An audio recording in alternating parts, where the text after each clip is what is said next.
Hey everybody, Jim Davis along with the Buckeye. Okay, I have to explain. By the way, this is the Dugout, our little video window and what we do on the team. Today we had Matt Ward, Colorado Mesa golf coach, on with us, talking about the Masters, talking about the tournament, and he kept calling you the Buckeye guy. Hey, that Buckeye guy. You know, I think making Matt sound like he's from New York and he's from Minnesota. I think he was mistaken the first time and just ran with it. I don't know, but I'm partial to the. I like the alliteration of boy, as opposed to guy. That's just very generic. Hey, guy. It's if you forget my name. Hey, buddy. Yeah, hey, buddy. Hey, guy. Hey, pal. Chief. Sport. So, what do you want to be called now? Oh, Buckeye Boy's fine. You're going to keep the Buckeye Boy because I talked about on the show that I have to make a decision on the this. The nickname's 16 years old. I think it's too late to change it. I know. See, it just rolls off the tongue. So as much as Buckeye Guy, I kind of like it a little bit. Buckeye Boy it's more free flowing. Yeah. It's who you are. It's at this point already. You're not going to become Nightwing. You're still going to be Robin. I'm sorry. It's not going to happen, Dick Grayson. They're putting my nickname on cakes because it's easier to spell than REO. So Speedwagon. So I think we put that to rest, right? Yes. We'll go with boy. I mean, people are texting left and right about this. Yeah, we're gonna keep it Buckeye Boy then. Yeah. Because I value your opinion on this. I do. It's your name. It's your nickname. It's alliterative. You know, it's in old imaging, so as we say in the radio business. So might as well keep it. All right. So Matt was onto a good idea. I fear change. Really. Enjoyed having Matt on today, by the way. Did a great fun, job. other than the fact he thinks a D2 school is going to beat Ohio State in the Frozen Four, but whatever. Well, we will find out. We will find out. I'm not bitter. No, not at all. All right. Charlie Blackmon. 6 more years of being a Rock. You loved how he put it on Instagram. Whether we like it or not, we got 6 whether more years. Whether you like it or not, I'm going to be here for 6 more years. I'm liking it a whole lot. I love it. I think it's a great deal. I love Charlie Blackmon. I think it's great. For the Rockies, I think it does send a message to Nolan Arenado. We want you to stay because he loves Blackmon. They've also tried to appease him with the 1-year signing of Cargo. Mm-hmm. I mean, they're making overtures here to say, hey, Nolan, we want you to stay here.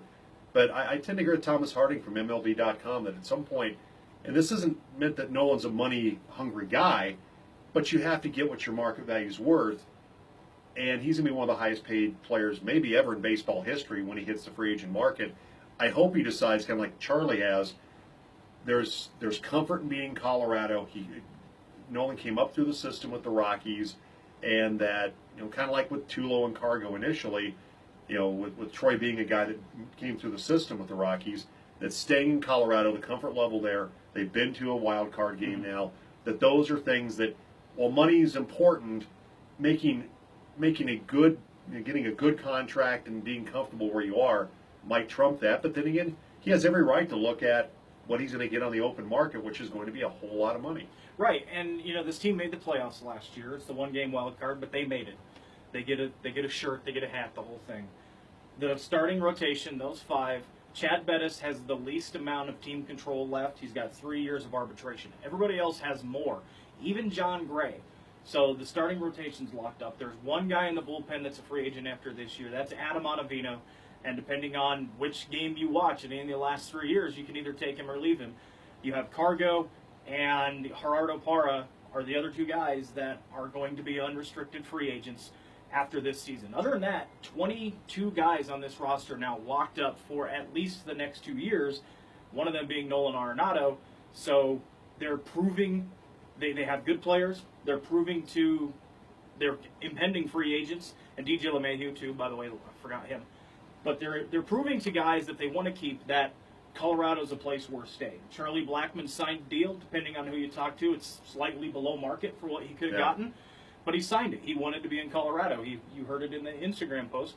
He likes being in Colorado. He likes where he's at. He likes playing at Coors Field.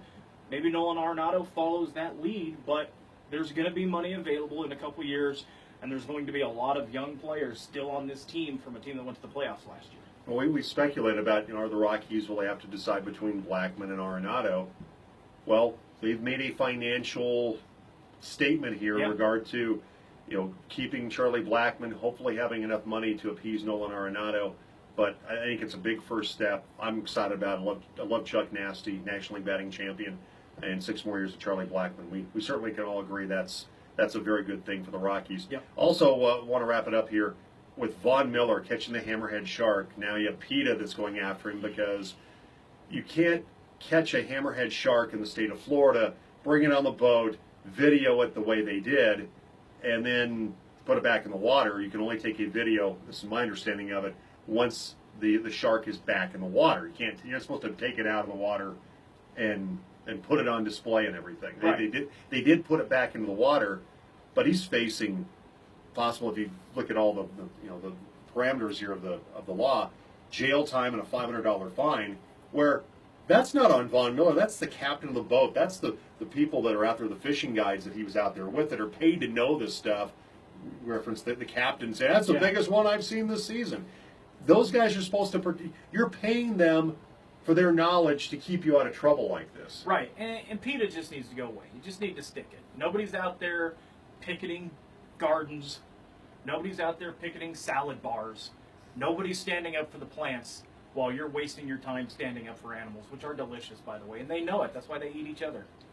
Look, do we believe in abusing animals and absolutely kicking dogs and throwing kittens around? No, we don't. Animal abuse is wrong, but this is a case where he did something he thought was legal, and he caught a fish. Was led astray. It's not up to him who bites the hook. I don't think this was Von Miller being awful to animals or anything like that.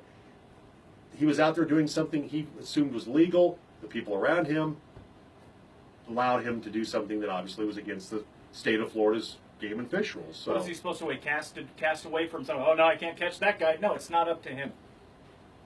It's ridiculous. PETA does a lot of ridiculous things. They need to play more video games. Take up some time. Maybe so. I doubt any hunting games or fishing games, probably. Now, Bow Hunter is not on I don't think they'll probably be doing wish list on PlayStation Network. No, I don't think they probably will. All right, make sure you listen to the show. Weekday mornings, 7 to 10, the Jim Davis Show on the team. Don't forget, we have our mobile app that's on the website now for Android or Apple. And you can also stream us at 103. Pardon me. You can stream us at theteam1340.com. So many stations, I forget sometimes. Theteam1340.com. Thanks again for joining us.